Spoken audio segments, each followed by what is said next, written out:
Hi everyone, welcome to NFA net classes. तो पिछली class में हम लोगों ने रोटेशनल स्पेक्ट्रोस्कोपी देखा था। अब हम स्टार्ट करेंगे नेक्स्ट वाइब्रेशनल स्पेक्ट्रोस्कोपी। ठीक है, आपको याद कराया था कौन कौन से रीजन में कौन कौन सा स्पेक्ट्रोस्कोपी आता है। सबसे पहले क्या था? Radio wave.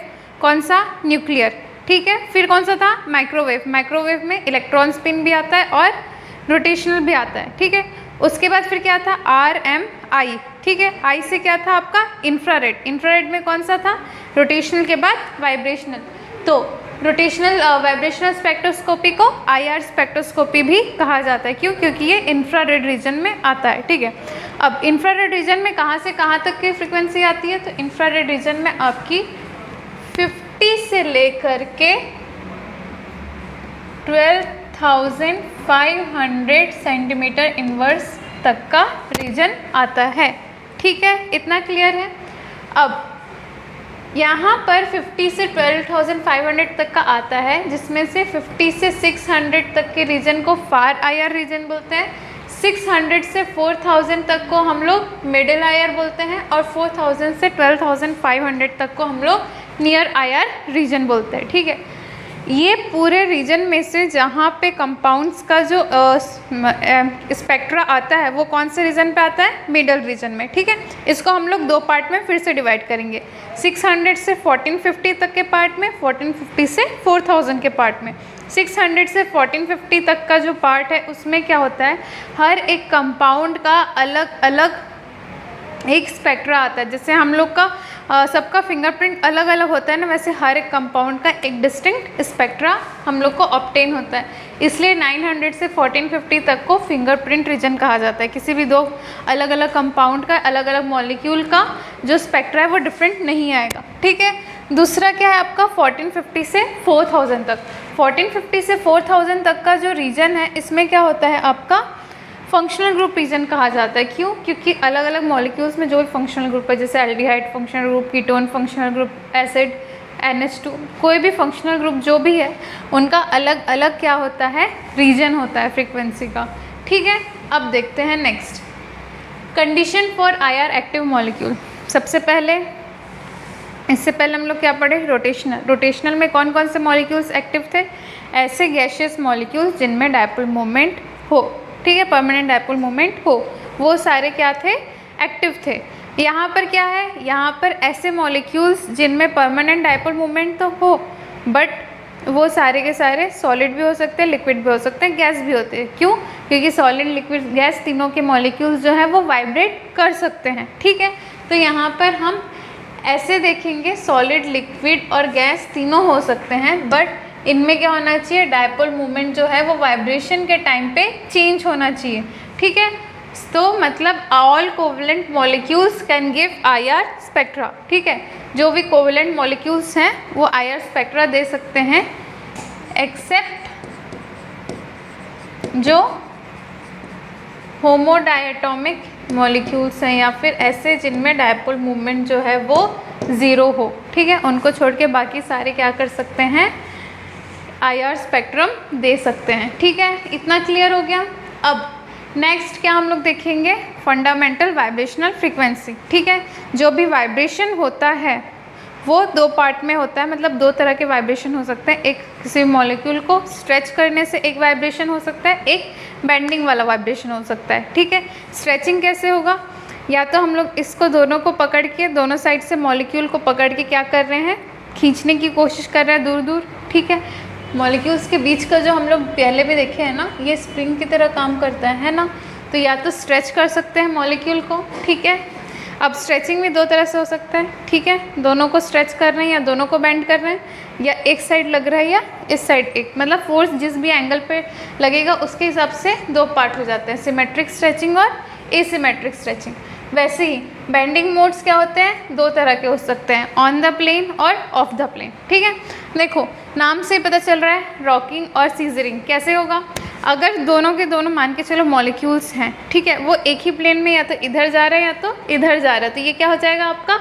रॉकिंग। ठीक है, सीजरिंग कैसे होता है? सीजर ऐसे कटता है ना, तो मतलब जो दोनों मॉलिक्यूल है या तो दोनों पास आ रहे हैं या दोनों दूर जा रहे हैं, तो क्या हो जाएगा? सीजरिंग। दोनों पास आ रहे हैं या दोनों दूर, और दोनों अगर इधर उधर ट्विस्ट कर रहे हैं, मतलब ऐसे एक ही प्लेन पे, तो वो rocking. Out of the plane में क्या होगा, वैगिंग और ट्विस्टिंग। ट्विस्ट कैसे करते हैं, ऐसे। तो ये क्या हो रहा है, इस प्लेन में था, अब ये प्लेन से बाहर चला जा रहा है, ठीक है, सामने की ओर, ये पीछे की ओर आ रहा है, तो ये वाला ट्विस्टिंग, ठीक है। अब ट्विस्टिंग में भी क्या है, एक बार दोनों के बीच का डिस्टेंस सेम रख के दोनों एक ही साथ ट्विस्ट हो रहा है, ठीक है। और क्या होगा, वैगिंग, मतलब या तो दोनों आगे की ओर आ रहे हैं या तो दोनों पीछे की ओर आ रहे हैं, तो ये क्या हो जाएगा आपका वैगिंग, ठीक है। जब हम लोग स्ट्रेचिंग मोड्स देखते हैं, चलिए आगे देखते हैं, ठीक है। अब number of fundamental vibrational modes, ठीक है, number of fundamental vibrational modes, इनमें क्या है, एक आपका लीनियर आ जाएगा, एक आपका नॉन लीनियर आ जाएगा, ठीक है, एक लीनियर आ जाएगा, एक नॉन लीनियर। अगर मॉलिक्यूल लीनियर है, फॉर एग्जाम्पल क्या क्या आएंगे आपके एग्जाम्पल में, O2 आएगा, HCl आएगा, ठीक है, CO2, HCl, NO, ठीक है, ये सारे क्या है, मॉलिक्यूल्स लीनियर है। अगर मॉलिक्यूल्स लीनियर है तो फिर वाइब्रेशनल फ्रीक्वेंसी कैसे निकालेंगे, 3n-5, जहाँ पे n क्या है, टोटल नंबर ऑफ एटम्स जो भी उस मॉलिक्यूल में प्रेजेंट है वो n है। नॉन लीनियर में कैसे एग्जाम्पल है, H2O, NH3, बहुत सारे एग्जाम्पल हैं, तो इनके लिए क्या हो जाता है, 3n-6, ठीक है।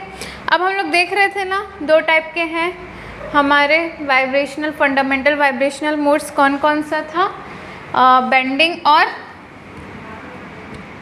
एक मिनट, ठीक है, ये हो गया आपका लीनियर और नॉन लीनियर, ठीक है। यहाँ नीचे लिख देती हूँ, where n is equal to total number of atoms, ठीक है। अब देखिए, पहले हम लीनियर की बात करते हैं, तो लीनियर में दो टाइप होगा, स्ट्रेचिंग और बेंडिंग, ठीक है। इसमें भी दो टाइप होगा, क्या क्या होगा, स्ट्रेचिंग और बेंडिंग, ठीक है। अब जब हम लोग लीनियर देख रहे हैं, ठीक है, तो लीनियर में स्ट्रेचिंग क्या होगा, n-1 मोड्स रहेंगे। वैसे नॉन लीनियर में भी कितने होंगे, n-1 मोड्स, ठीक है। बस इसमें अगर साइक्लिक मॉलिक्यूल है ना, अगर साइक्लिक मॉलिक्यूल है तब स्ट्रेचिंग कितने होंगे, n मोड्स, ठीक है, वरना कितने हैं, n-1, इसमें भी n-1, इसमें भी। जो बचा हुआ है, मतलब ये वाले फॉर्मूले से total number of fundamental vibrational modes निकाल सकते हैं। फिर हम लोग देखें n-1 किस में जाएगा, स्ट्रेचिंग, जो बचा हुआ है वो किस में जाएगा, बेंडिंग, ठीक है।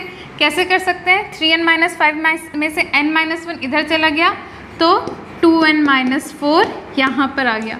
वैसे ही बेंडिंग में क्या हो गया, जब ए साइक्लिक की बात कर रहे हैं तो n-1 उधर चला गया, तो इधर क्या बचा, n-2n-5, या फिर यहाँ पे क्या बचा, 2n-6, ठीक है। सिंपल से यही याद रखना कि स्ट्रेचिंग में n-1 होता है, ठीक है, और जो बचा हुआ रहता है वो बेंडिंग में चला जाता है। क्लियर हो गया इतना।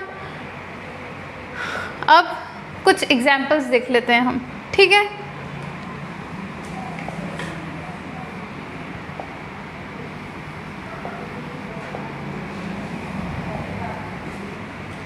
कुछ एग्जाम्पल्स देख लेते हैं।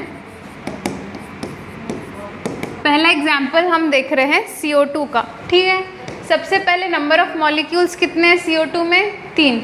दूसरा कौन सा वाला इसका शेप है, लीनियर शेप है। लीनियर में क्या होता है, 3n-5, मतलब 3 3 9 -5, तो 9 - 5 कितना हो गया, 4, ठीक है। तो इसमें टोटल नंबर ऑफ वाइब्रेशंस कितने हो गए, 4। अब इनमें से स्ट्रेचिंग कितने हैं, n-1, 3 मॉलिक्यूल है, एक कार्बन 2 ऑक्सीजन, ठीक है, एक कार्बन 2 ऑक्सीजन, तो 3 हो गए। 3 मॉलिक्यूल में n-1 मतलब 3 - 1 मतलब कितना हो गया, 2 हो गया। तो 2 आपके स्ट्रेचिंग मोड से, 4 में से 2 अगर स्ट्रेचिंग है तो 2 बेंडिंग हो गया, ठीक है। बेंडिंग के लिए फॉर्मूला लगाने की फिर ज़रूरत ही नहीं। अब वैसे ही एक और एग्जाम्पल लेते हैं NH3 का, ठीक है। NH3 में कितने मॉलिक्यूल्स हैं, एक नाइट्रोजन 3 हाइड्रोजन, 3 + 1 कितने, 4, ठीक है। नॉन लीनियर है ऑब्वियसली, पिरामिडल शेप है, तो कितना हो जाएगा, 3n - 6 हो जाएगा। 3n माइनस 6 का मतलब क्या है? 3 इंटू 4 माइनस 6, 4 3 12 माइनस 6 कितना हुआ? 6 हो गया। मतलब टोटल 6 मोड्स हैं, ठीक है, वाइब्रेशन के, जिसमें से n-1 कितना है? स्ट्रेचिंग में, मतलब 4 माइनस 1 3 आपका स्ट्रेचिंग मोड है। और बेंडिंग मोड कितने होंगे? बेंडिंग मोड जो बचा हुआ है, तो 6 में से 3 इधर गया तो 3 इधर। ज़रूरी नहीं कि हर बार सेम सेम हो, ठीक है, 2 बार सेम आ गया मतलब ज़रूरी नहीं कि हर बार सेम सेम हो। अब आप लोग होमवर्क के लिए ट्राई करिएगा, मॉलिक्यूल कौन कौन सा, एक तो है C2H2, C2H4 ले लो, एक C2H2 ले लो, ठीक है, एक क्या लोगे आप?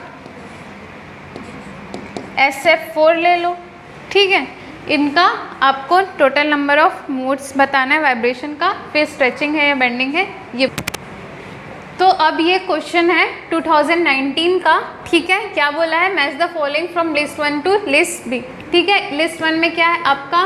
मॉलिक्यूल्स है, लिस्ट बी में इनका फंडामेंटल वाइब्रेशनल मोड्स दिया हुआ है, ठीक है।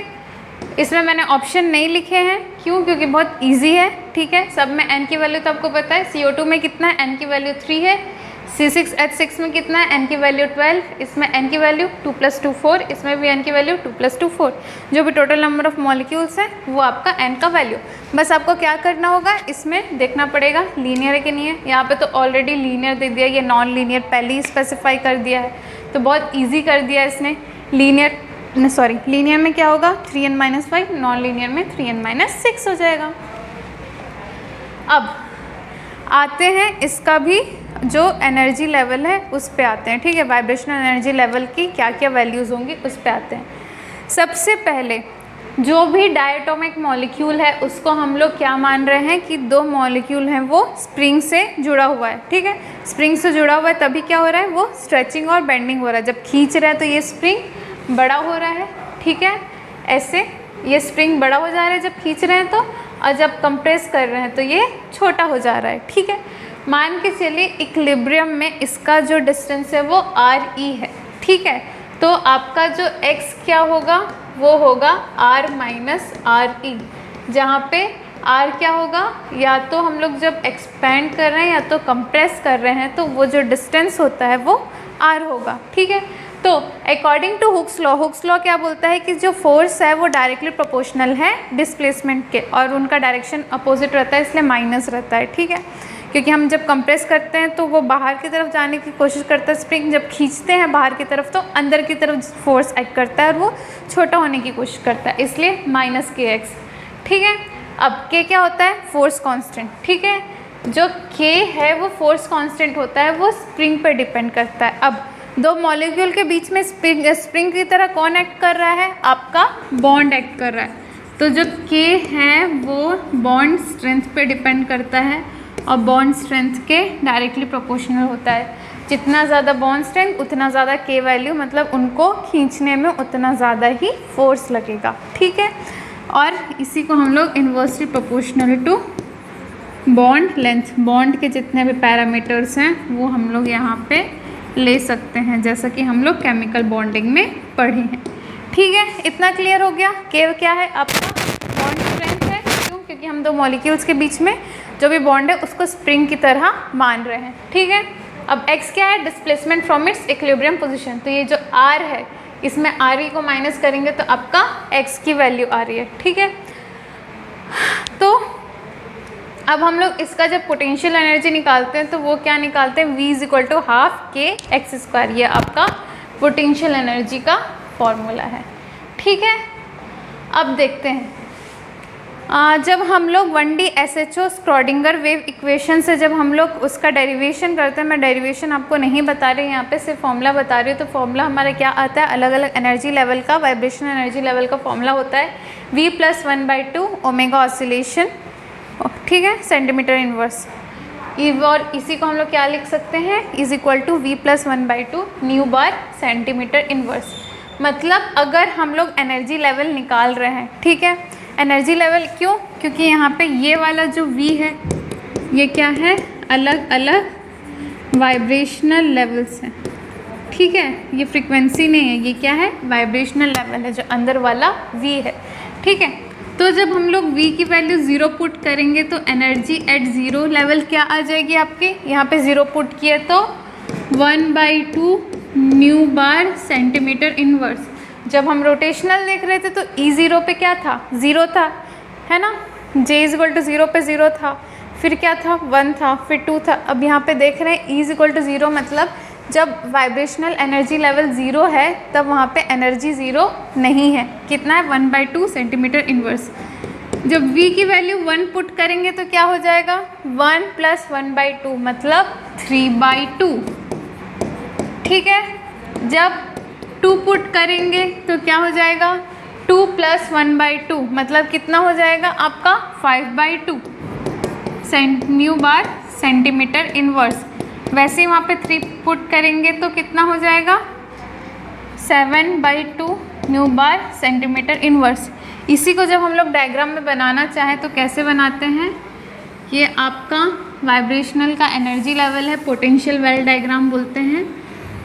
ठीक है, जहाँ पे 0 पे E0 पे कितना है, 1/2 न्यू बार। इसका मतलब जो 0 एनर्जी लेवल है वहाँ पर भी कोई एनर्जी है। E0 कितना है, 1/2 न्यू बार सेंटीमीटर इनवर्स।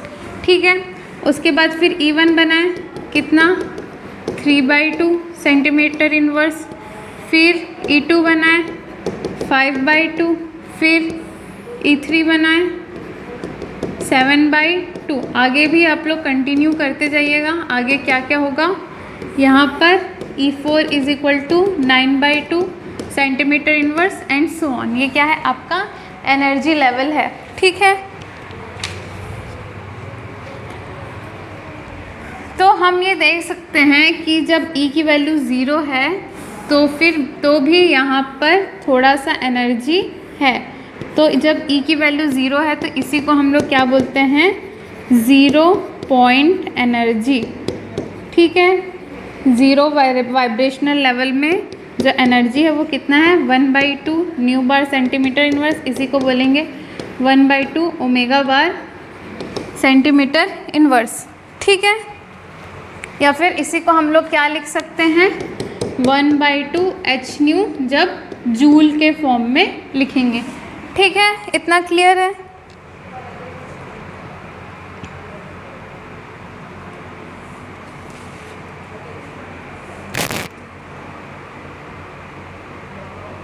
यहाँ पर हम देख सकते हैं कि सारे के सारे वाइब्रेशनल एनर्जी लेवल्स क्या है, इक्वली स्पेस्ड हैं। ठीक है, मतलब जब हम लोग डेल E की वैल्यू निकालेंगे तो क्या आएगा, डेल E कितना आएगा, मान के चलो ये निकाल रहे हैं तो 3/2 - 1/2 न्यू बार सेंटीमीटर इनवर्स। 3/2 - 1/2 मतलब 1 न्यू बार सेंटीमीटर इनवर्स। वैसे ही दूसरे वाले को देखेंगे तो क्या होगा, 5/2 - 3/2, 5/2 - 3/2 भी कितना हो गया, 1 हो गया। तो जब हम लोग डेल E की वैल्यू निकाल रहे हैं, ठीक है, निकाल लेते हैं डायरेक्ट फॉर्मूले से। कैसे निकालेंगे, डेल E = V+1 पे जो एनर्जी है माइनस V वाइब्रेशनल लेवल पे जो एनर्जी है, तो ये क्या हो जाएगा, V+1 + 1/2 न्यू बार माइनस V+1/2 न्यू बार सेंटीमीटर इनवर्स। जब ब्रैकेट ओपन करेंगे तो V + 3/2 - V - 1/2 माइनस कट गया, न्यू बार सेंटीमीटर इनवर्स बचा। तो ये क्या हो जाएगा, सिर्फ अंदर जब इसको 3/2 - 1/2 करेंगे तो बचेगा सिर्फ न्यू बार सेंटीमीटर इनवर्स, या फिर इसी को हम लोग बोलेंगे h न्यू सेंटीमीटर इनवर्स, या फिर इसी को ओमेगा ऑसिलेशन सेंटीमीटर इनवर्स बोलेंगे। ठीक है, इसको हम लोग एक और चीज़ लिख सकते हैं, क्या लिख सकते हैं, 1/2 πc√k/μ सेंटीमीटर इनवर्स। ठीक है, ये इम्पोर्टेंट फॉर्मूलेज हैं, याद रखिएगा। किसी भी V से V+1 लेवल में जो भी एनर्जी लग रही है वो क्या है, बराबर एनर्जी आपकी लग रही है। मतलब कि जो भी वेल हम लोगों ने बनाया है इसमें जो सारे लाइंस क्या होंगे, इक्वली स्पेस्ड बनाइएगा, ठीक है।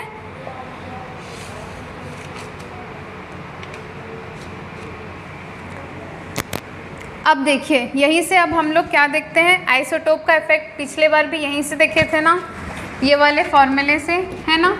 तो यही वाले फॉर्मूले से लिखते हैं। जब एनर्जी ऑफ, देखिए डेल ई क्या है, इन्वर्सली प्रोपोर्शनल है रूट म्यू से, ठीक है। कि आपका किसी भी मॉलिक्यूल के लिए कांस्टेंट रहेगा, ठीक है। जब आइसोटोप लेते हैं तो ज़्यादा वेरी नहीं करता, 2 से भी कांस्टेंट है। तो डेल ई किसके बराबर है, रूट म्यू के, ठीक है। तो हम लोग क्या बोल सकते हैं, हम लोग ये बोल सकते हैं यहाँ पे कि HCl अपॉन DCl क्या हो जाएगा आपका, root mu of DCl upon mu of HCl, ठीक है। तो ये वाली जो वैल्यू थी, उल्टा लिख दी हूँ ना, 1.95 थी, वहाँ पे नीचे थी क्योंकि ये उल्टा लिखा हुआ था, ठीक है। तो ये आपकी क्या हो जाएगी, 1.44, ठीक है। मतलब del E of HCl is equal to 1.44 into del E of DCl, ठीक है। याद रखिएगा, अगर वाइब्रेशनल पूछ रहा है तो रूट ओवर रहेगा, और अगर आपका रोटेशनल पूछ रहा है तो रूट ओवर नहीं रहेगा, ठीक है।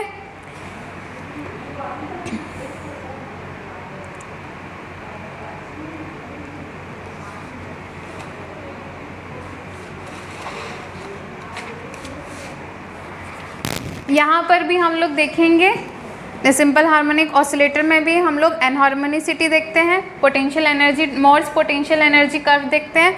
मोर्स पोटेंशियल एनर्जी में कर्व में क्या होता है आपका, जो कर्व पहले हम लोगों ने इवन बनाया था और जो पोटेंशियल जो भी एनर्जी लेवल्स थे उनमें सेम डिफरेंस बताया था, अब सेम डिफरेंस नहीं होता और जो कर्व है थोड़ा ऐसा बनते जाता है, ठीक है। और ये इन्फिनिटी पे जो ये है ये ऐसा, ठीक है। इसी को हम लोग क्या बोलते हैं, ई मैक्स। 0 पॉइंट एनर्जी तो रहती ही है, बट ये डिस्टेंस धीरे धीरे धीरे धीरे क्या होते जा रहा है, ये एनर्जी लेवल का डिस्टेंस ऐसे कम होते जाता है और धीरे धीरे इनफाइनाइट हो जाता है, ठीक है। अब ऐसा क्यों होता है हम लोग देखते हैं। अभी तक हम क्या देख रहे थे, जो दो मॉलिक्यूल है वो किससे जुड़े हुए हैं, स्प्रिंग से, ठीक है। जब हम स्प्रिंग से खेले होंगे तो हमें याद होगा कि जब स्प्रिंग को हम ज़्यादा देर तक खींच के रख देते हैं ज़ोर से, ठीक है, या ज़्यादा कंप्रेस कर लेते हैं तो क्या होता है, वो स्प्रिंग लूज़ हो जाता है, ठीक है। वैसे ही जो भी हम लोग बॉन्ड देख रहे हैं वो हम बोल रहे हैं कि ज़्यादा स्ट्रेचिंग से या ज़्यादा बेंडिंग से क्या हो रहा है, वो बॉन्ड में क्या बोलते हैं, डिस्टॉर्शन आ जाता है, या तो वो फैल जाता है, मतलब वो क्या है, उसकी इलास्टिसिटी परफेक्ट नहीं है, तो इसलिए क्या होता है, इसमें भी डिस्टॉर्शन आता है। तो हम लोग का फॉर्मूला क्या था, हमारा फॉर्मूला था एनर्जी, ठीक है, किसी भी V लेवल में क्या होगा, V+1/2, ठीक है, ओमेगा ई, ओमेगा ऑसिलेशन जो भी था, ठीक है, उसी को ओमेगा ई लिख रहे हैं। इसमें एक और टर्म आ जाएगा V+1/2 का होल स्क्वायर ओमेगा ई एक्स ई सेंटीमीटर इनवर्स है। यहाँ पर आपका एक्स ई है एनहार्मोनिसिटी कांस्टेंट, ठीक है,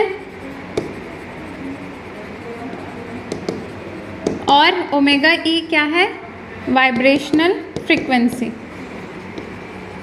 और ये है एनहार्मोनिसिटी कांस्टेंट, ठीक है।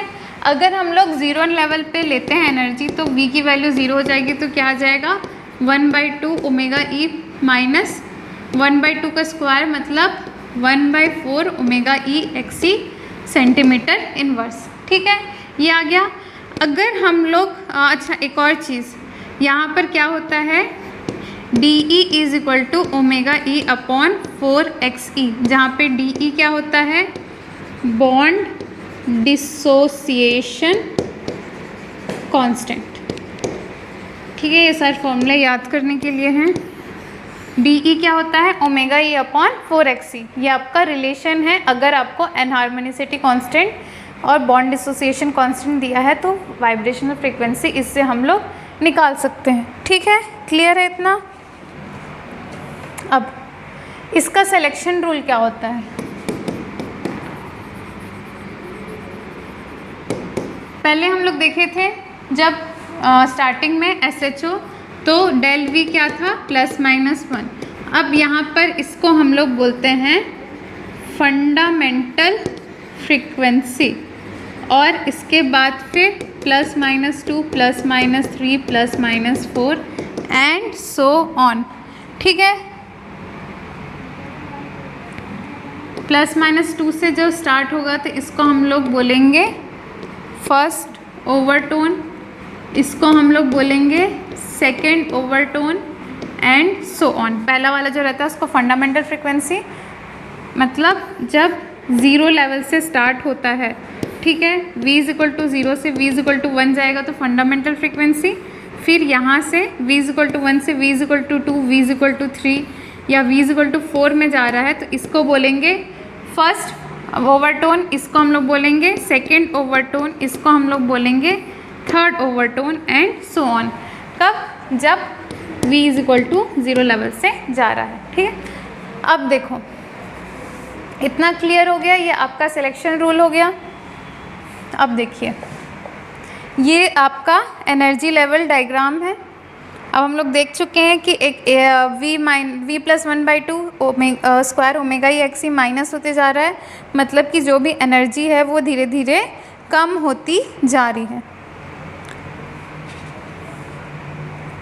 यहाँ पर एक और फॉर्मूला है इसके साथ ही क्या निकालने का, Vmax निकालने का। इतना क्लियर हो गया।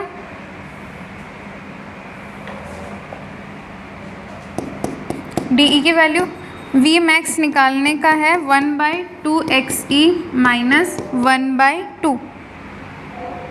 इसका मतलब क्या है, Vmax मतलब अभी हम लोग यहाँ पर बताए हैं ना, ये जहाँ पे एनर्जी मैक्सिमम है ये वाला जो लेवल है ये Vmax लेवल है। ठीक है, ये वाला क्वेश्चन तो आता ही है जनरली, 2XE - 1/2, क्योंकि ये निकालने के लिए कुछ नहीं चाहिए आपको, सिर्फ और सिर्फ एनहार्मोनिसिटी कांस्टेंट चाहिए। तो Vmax आ जाएगा। अगर Vmax आ गया और अगर WE दिया हुआ है तो हमारा एनर्जी एट मैक्सिमम लेवल भी आ जाएगा। मतलब कि अगर आपको फ्रीक्वेंसी वाइब्रेशनल फ्रीक्वेंसी दी है तो यहाँ से हम लोग क्या निकाल सकते हैं, Emax भी निकाल सकते हैं। ठीक है, तो आज के लिए बस इतना ही।